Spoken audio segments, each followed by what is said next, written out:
So guys, earlier we covered some of the political fallout that has stemmed in large part from Joe Biden's unconditional support for Israel in their assault on Gaza. And that has extended even to some major party donors. Put this report up on the screen. This is from Politico. They say a Biden donor calls it quits. This is with regards to Amed Khan. And they say, as Khan views it, the Biden administration has dropped the ball. It's failed to meaningfully push Israel to minimize civilian casualties and has stood behind Israeli Prime Minister Benjamin Netanyahu, even as his government has engaged in what Khan describes as ethnic cleansing on the way to genocide. Quote, "This is bullshit. You make moral compromises being involved in politics and ethical shortcuts, but this is just a bridge too far." And Amed Khan, a philanthropist and political activist, joins us now. Great to have you, sir. Good to see you, sir. Thanks for having me on. Yeah, of course. So what brought you to the place where you are making this break and pushed you to make those comments? Well, I mean, my background is I deliver humanitarian aid in war zones. This is what I do. I've done it in just about every war zone of our time. I started in my early 20s in Rwanda. I've worked in Sudan, Somalia, Congo, Iraq, Syria, Afghanistan, Yemen, you name it. So it's the thing that's most important to me. I spent most of the last 2 years in Ukraine. And what I've seen in Gaza, in touch with maybe 500 families, maybe more, so thousands of people. And I've been to the other side of the border, the Rafah border, multiple times. I've never seen anything like this. So this is the ultimate in human suffering. It just goes, there are no words to describe what's happening there. What puts it on a scale that's different than, even what you've seen in places like Rwanda and places like Ukraine and Yemen? Well, in all the other places, there were safe spaces.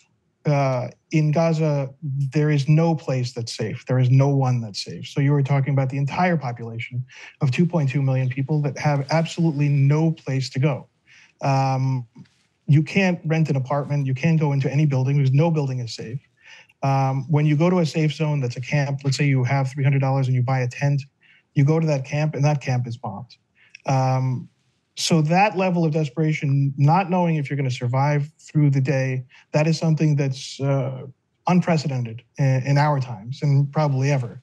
The Israelis control all the borders, and I suppose that's because that's the way the U.S. administration wants it to be. So in other war zones, you can deliver aid. Now, for example, in Ukraine, one of the hospitals said our CT machine was blown up. We need a new one. I purchased one with a friend and we delivered it. That's impossible in Gaza. And you've seen what's happened to the hospitals, and you're probably seeing what's happening today in Al-Aqsa Hospital in central Gaza. So, Amed, how has the Biden team responded to this, or have they even? Have they reached out to you? And you've spoken, you've been involved now in politics for quite some time. How many people share your beliefs but are not willing to come out as publicly to say that this is going to be a political problem for the president? Well, I've had some people reach out to me off the record and say, I admire what you're doing, without going to say that they agree with me. But I'm sure plenty of people agree with me. But, politics isn't really my thing. I'm involved just sort of like as a shared values type thing as a citizen. Like everybody should be involved in politics. But for me, the level of humanitarian suffering that they are responsible for, it's just something that is inexplicable.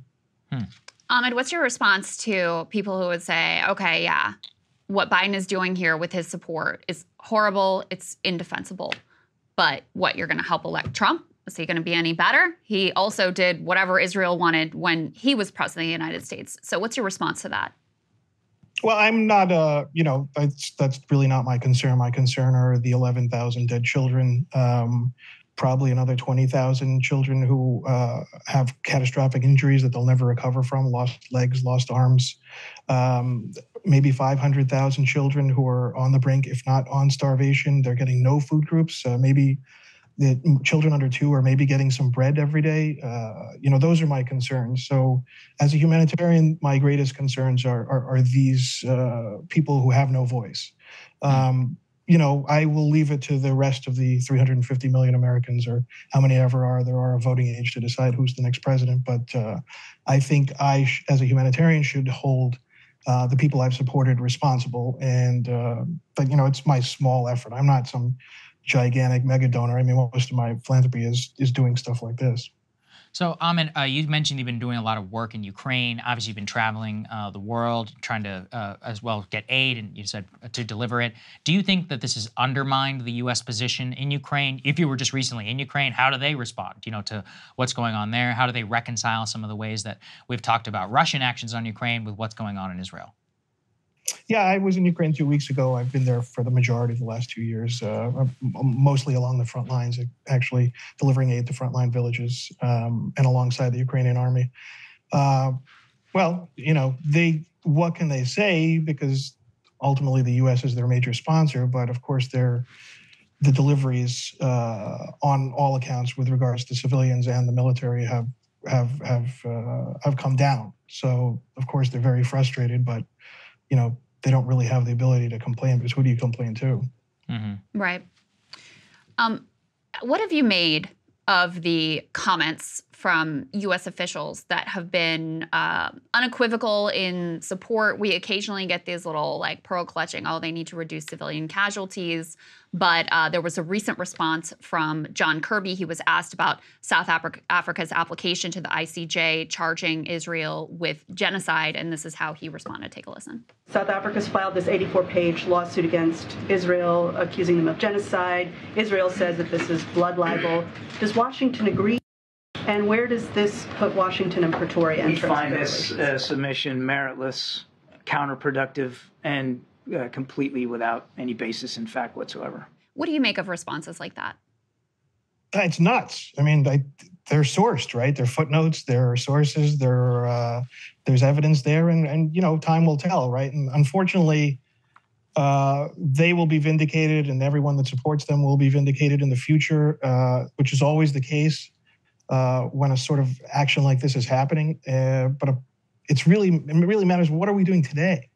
I have no doubt that this will all come out. Like every single one of these innocent civilians that's been murdered for no reason, it will all come out, and hopefully we will all hold them accountable. But that doesn't really help people get through today.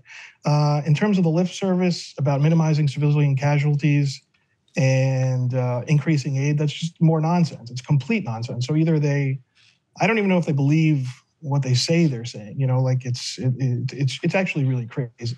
The deliveries of aid is meaningless. The numbers are incredibly low, and the civilian casualties have not been reduced. So if you're saying you're doing that, then either you're failing or you're lying. I don't know which one it is. Part of Israel's defense that they're floating to the ICJ is that, there have been hundreds of aid trucks that have been allowed in. We've been trying to, enable the provision of additional aid. As someone who has been directly involved in these efforts, just give us a sense of what has led to this catastrophic breakdown and how their words are so disconnected from the reality that the people you're speaking to in Gaza are actually facing. Well, I mean, there's a series of security checks. And so when you drive to the Rafah border crossing, you will pass hundreds and hundreds of trucks. Some of them have been there for 3 weeks, 4 weeks. Actually, I don't even know how the drivers remain normal, just sitting in their trucks. And it's just a matter of each truck has to go through a number of security checks. And often goods are rejected. So actually the most high value goods that are the most required are rejected. Medical items, stuff for the hospitals. You're not allowed to bring in anything with power, even solar. You can't bring in, even tents. I mean, they're literally warehouses full of stuff that's been rejected, and they're just sitting there. And they're donated items, and and it's just very clear that it's I'd love to hear what the answer to that is, but as far as I can tell from everyone I've spoken to and being there, it's the level of the security checks. And then even inside Gaza, the World Health Organization and UN OCHA will try to move stuff from south to central Gaza, and they'll be rejected. I think there were 4 rejections yesterday alone. Wow. Finally, how do you think history will judge this president? I just don't know how he disentangles himself from what the Israelis are doing in Gaza. I mean, it was very obvious to me on October 8th that the plan was to ethnically cleanse Gaza. There's just no other way you look at it. I've worked with the U.S. Army. I've worked alongside the Ukrainian Army. I've worked alongside the Kurdish Peshmerga. I've never seen this lack of interest in protecting civilians. And, there's nobody who can tell me what a responsible army is, because I've literally been with every army on the front line. So, nobody at their spin class at Equinox is going to tell me what a what a responsible army is. There's no. I just don't know. It was clear from the beginning, right? It was very clear what the purpose was. And they tell us what the purpose is. They tell us what they're doing. No shortage of Knesset members, no shortage of members of the Prime Minister's cabinet have said this is what they want to do. And so for the U.S. administration to then turn around and tell us, that's irresponsible. We wish we didn't talk like that. It's sort of like the U.S. is kind of like, we don't really want them speaking out loud on what they're doing on the ground. And that's, I don't even know what the word for that is. It's not infuriating. It's some other word, but I don't know what it is. Amed, thank you for your time today. And more importantly, thank you so much for the work that you do. I really deeply, deeply admire and respect you for it. So thank you. Thanks, Amed.